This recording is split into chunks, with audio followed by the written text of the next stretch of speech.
Hello friends, I'm Larry with Rides Done Right, and this is the Portland Roadster Show. This car was already built by Strictly Street Rods. He got wiped out in the four-way stop. You have the most talented guy in there, but if he's not driving with the rest of the crew, it's just back. Drives the truck, drives the car, flies the plane. Did you get paid 3 times? No.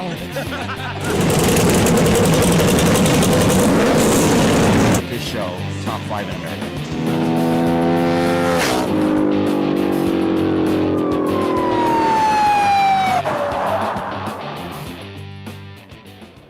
Good day everyone, Greg here with Rides Done Right, and we're at the Portland Roadster Show with Tom Zink, and he's got this beautiful, I mean absolutely gorgeous, smooth 41 Ford hardtop Radical Custom or something like that.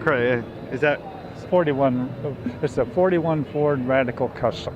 okay? There was a lot of words there. I knew I wasn't going to get that right, but it's a beautiful car. So tell me, how'd you get this car? Well, we were out to a friend of mine's house looking at a 40 pickup, and the wife seen this car on his transport trailer, and he'd just come from Eastern Washington with it. So anyway, the wife said, geez, she'd sure like to have it. So anyway, that's what we ended up with. We traded him a Model T, and then he gave me back $3,000, and we ended up with this car here. For your wife, so happy wife, happy life, right? Yep, So. right, that's true. And this was not a finished car. This was this was something that you really had to put a lot of sweat and tears into. This come out of Eastern Washington, and Marv said it was out in this field for for about 12 years. That's what he said. The front window was knocked out of it. The upholstery was shot. I mean, it had a lot of help. But anyway, we gave it very loving care afterwards.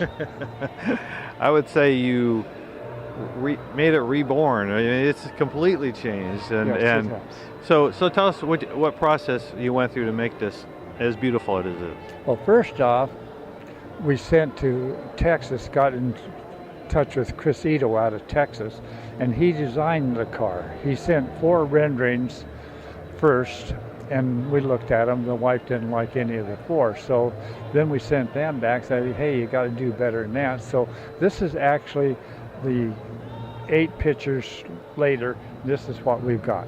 Okay. So you started with some drawings and got the concept down, the design, Yeah. and then what'd you do? You have the drawing. Well, then we got in touch with a car builder, Don Lowe. He did 3 other cars for me, and anyway, and he's an expert metal man, Yeah. and that's what we really needed for this car, Yeah. was a metal man. And this here car is all metal finish. There's no fiberglass in it. It's all been either lead filled or ground off metal. I know. Yeah, Don's pretty well known around this Portland area, and he does that lead work, and he's he's very well known. Yeah, he's very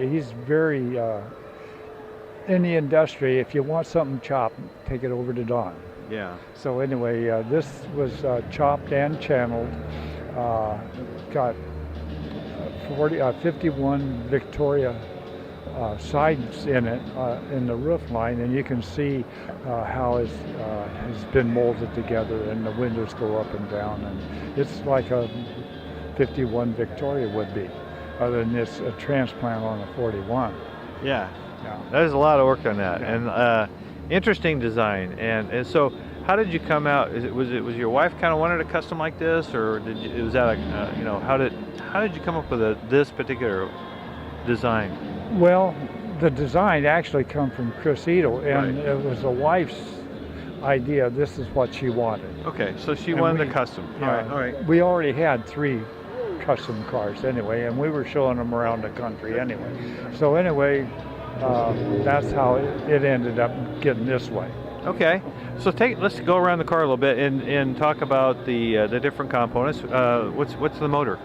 It's a 351 Windsor. It's been built. It's 30 over. It's got rotor rockers. It's got 4-barrel carburetor on it. It's balanced. It's really a very good engine. Yeah. Oh, absolutely. Yeah. It's about- 351 Windsor is a good it's engine. about Yeah. 400 horse. Really. Oh, there you go. And then what about the suspension, the chassis, and The the suspension is roller coilover, and the chassis or the frame was Jim Myers Racing out of Lincoln City. He built 4 different frames for me, and this one here, he did really a marvelous job on it. So not 4 frames for this, No. but just different projects. All right, got it. Other projects, yeah. I thought that takes 4 tries to make a chassis. I'm like, that doesn't sound right. Yeah. Jim Myers is way better than that. So Yeah. No, he is a very good. If you looked under the car and seen it, you'd see it's a very good frame. yeah. So and then the interior it's this kind of a cream color. It's nice and soft and subtle looking. It's cream leather, and it's got blue stripes in it, very subtle blue stripes, and top and trim. They did many cars for me, and they did a very remarkable job. The front seats are out of a Jag, and the back seat is a custom made from scratch. Okay. And then you've got the paint. You've got some paint, and you've got this nice stainless trim, and that's not stock trim, right? No, it is not stock. We had actually on the bottom of it, where it goes along the bottom of the doors and the skirts, that's all custom made. It's all stainless and polished. The trim by the below the windows, that was a stock trim that come with a 41. Okay. And we had it altered because in some of the trim you had the door handle, so now you're 4 inches short. So we had to have 4 inches added to that. So anyway, we got it all together, and it looks very well. It absolutely does. Now you said you channeled it, so you've got the body over the chassis, and so that gives you a little kind of rise in your seat or something, doesn't it? It's 7 inches over the frame. Yeah. Wow. And if you open the door, you could see 7 inches down, Yeah. and then you got the floor. That's where the old floor used to be. Yeah.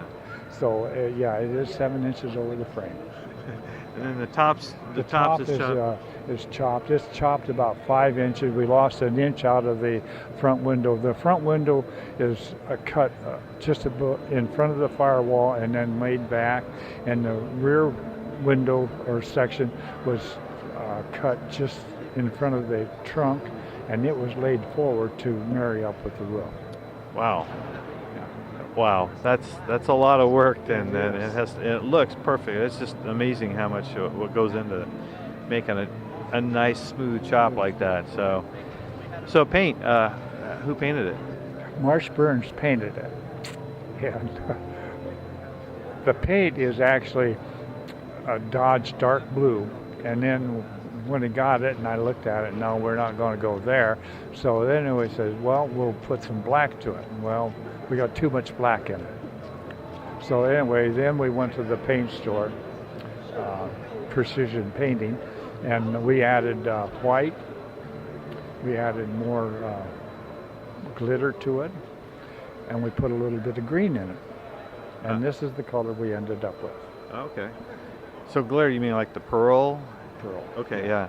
And then you've done some other work. I mean, is that the stock grill in the front, or has that been modified? No, that is actually a 50 Plymouth grill, and Okay. it's been extremely modified and welded together. And then, actually, while we're on the front of the car, the bumper is a 50 Plymouth bumper, and it's been sectioned and put together. Yeah. And the reason we had to section it and close it up because the Plymouth was a wider car, so we had to shrink it up to fit. Okay. And the grill, there's 3 or 4 more bars in it, and the heavier bars. We took the heavy bars out and kept with the little ones. The top bar is reminiscent of what would be the ones every other one going down. So, but this is how it ended up, and you notice that All this thing is straight up and down. Yeah. And because it comes to a point in front of the car. It does, yeah. And the bumper even comes to a Point. even point. Yeah. Yes, Yeah. yes. It all goes together. All It goes just together. flows. It just that's what's nice about this car and a lot of customs. But it's just everything just flows together. It's beautiful. Right. Well, the underneath the hood, you can see where the infill has got a point on it too. And Okay. the old one, the old 41, had a grill that come right up underneath the hood. Well, this one here don't have that, so we had to modernize it and make it look together. Okay. So is this this is a recent build, right? You just finished it? It was done just at the end of December. Okay. And are you going to drive this around, or is this a? No, this here is actually what they call a trailer clean. Is it? The Okay. underneath of the car is just as good as the top. Yep. And if you start driving it around, getting mud on it, Yep. dusted, and getting rock chips in it, then the essence of it goes away. Yeah. So you're going to keep it pristine and you're going to keep it fresh. Right. And we're going to use it as a show car, probably for another 6-8 months, and then after that, we might sell it, or if that don't happen, then we'll probably drive it. It is a driver. Oh, okay. You can get in it, start it up, and drive it right out of the building if you Okay. want. All right. Cool. Well, it's an absolute gorgeous car. I can't thank you enough for telling us about the story, and good luck here at the Portland Roadster Show. Hope we come in first place in your class. Well, we did well in Pomona. We got first in class in Pomona. Then we went to Boise, and we got first in class at Boise. Wow. And hopefully now at the Portland Roadster Show, I hope we get first in class here too. Just keep them rolling, right? Yeah, there you go. There Good you luck go. to you. Okay. Thank you. Thank you again very much. You have a good day. Thank you. Okay. So that's it for this interview at the Portland Roadster Show. We'll see you next time.